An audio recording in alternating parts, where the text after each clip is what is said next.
You ever get tired of your day-to-day average existence? I know I do. Or at least I should say that I did, and then I decided to do something about it. You see, conventional wisdom says that you live your life, and when your parents die, they give you what they have left over, an inheritance, right? Sorry, that was not good enough for me. So I decided to do something about it. So I walked straight up to my dad, looked him square in the eye, and I said, Dad, I want what's coming to me right now. My son is looking at me, demanding what he thinks he deserves. And all I could be thinking was, I'd like to give him what he deserves. I brought him into this world, and I can take him out, and I can make another one just like him. But he's my son, and I love him, and he wanted his money, so I gave it to him. And the next thing I knew... I was out of there. Kissed this boring place goodbye. I had places to go and people to see. So the first thing I did was... He got lost. My son, he's no Magellan.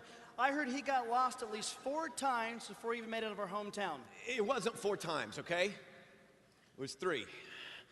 And besides, 1 doesn't count because I'm asking this guy for directions, right? And he's all trying to tell me I can't understand a thing he's saying, and I'm like, okay.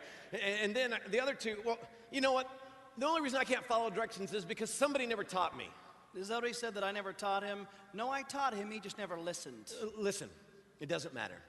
The point was, I got out of there, and I began to live it up. Oh, I'm telling you, I had the friends, the money, the clothes, the food, and the ladies. What can I say about the ladies? I can say something about the ladies. They weren't ladies. They may have been women, but they were not ladies. No, wait, that's not fair, okay? Now, Carla and Sheila, they were no, they really weren't. Okay, Marcy, all right, and Donna. Yeah, I guess they weren't ladies. As I was saying. Wait! Yeah, okay, Shelley. Now, Shelley was a lady. Yeah, she was a lady of the evening. Okay, never mind. It doesn't matter about the ladies, okay? The point is, I had the friends, the clothes, the food. I was living it up until a recession hit our country and he ran out of money. It was bad. I didn't have anything. I tried to find a job, but there was nothing. And I looked and looked, and finally I found this job. And it wasn't bad. It was a managerial position. There was an assistant manager. There's an associate too.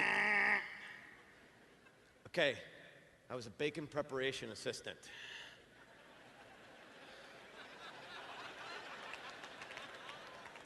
Which means? I slopped hogs. It was bad. I had wasted everything that I had. I didn't have a place to live. I didn't have anything to eat.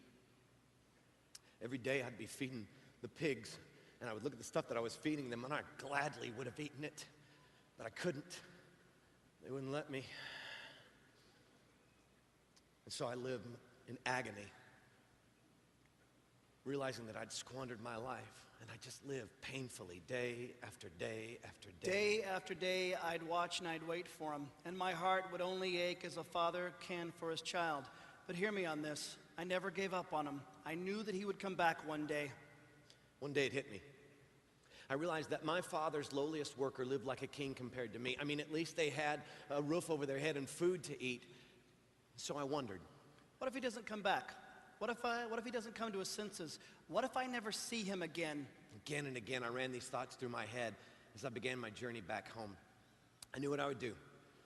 I couldn't ask my dad to take me back as his son, but I would just go to him and say, look, I don't want a handout, but would you take me back as a worker? Because maybe he would take me back as a worker, just maybe. Maybe today would be the day that I would see him. That's the same that I would say every morning when I'd wake up. Maybe today would be the day that I'd wake up and I'd look out my window and I'd see my child making his journey back home. Home. Oh, that word means so much to me now. It means comfort and caring and understanding and acceptance and love. And I could not believe I was just a few hundred yards away from it. It was a beautiful day. I was sitting on my front porch, and that's when I saw him. He looked in my direction. He squinted his eyes and he stood up. I knew that he knew it was me. And then I began to wonder, what is going to happen? I mean, What if he doesn't take me back? What if he just looks me in the face and says, I told you so, I told you so. Some of you would not believe me when I would mention my son's name. Some of you would roll your eyes that he would ever come back. But I knew he would come back. I just knew it. I knew this was a bad idea. Each step I took closer to the house, I knew I'd made the wrong decision. And so I just stopped. He just stood there. I couldn't move. Well, I couldn't just stand there, so he jumped. My father literally jumped off of the porch. I'd never seen him do anything like that before. It was like he was this little kid who was just excited about something, and then it hit me. He was excited about me. So you know what I did? You know what I did next? I ran. My heart was pounding so fast, I just had to get to him. He was running at me with his arms stretched out wide as if to say, welcome home, welcome home. Those were the first words that I wanted to hear. I wanted him to know that he was loved as only a father could love a child. I wanted to scoop him up in my arms when he was like a little boy and he would know that he was safe. He'd know that everything would be okay. And as I got closer to him, I could see tears running down his face. My father was crying. Tears of joy. You know what my son did? He jumped. I did. I literally jumped into his arms. I was so nervous, so scared, so I jumped. And you know what my father did? I caught him. And then he held me. He held me like only a father can. I'm so sorry. I just kept saying it over and over again. I'm so sorry. Please have mercy on me. Please forgive me. I'm sorry. I don't deserve to be called your son. My son is home. Get him some shoes. Get him some clothes for him. Get him some new clothes. We're going to have a meal. No, we're going to have a celebration. For my son is no longer an orphan. For all my hopes have come true. I guess it was hope. Hope that my father would have mercy on me, that he would take me back. A hope that some way I could be forgiven. Forgiven. It's all forgiven. I will never bring it up again. There is no shame, there is no guilt, there is no bitterness. And all that is left is pure joy. For my child was lost, and now he's found.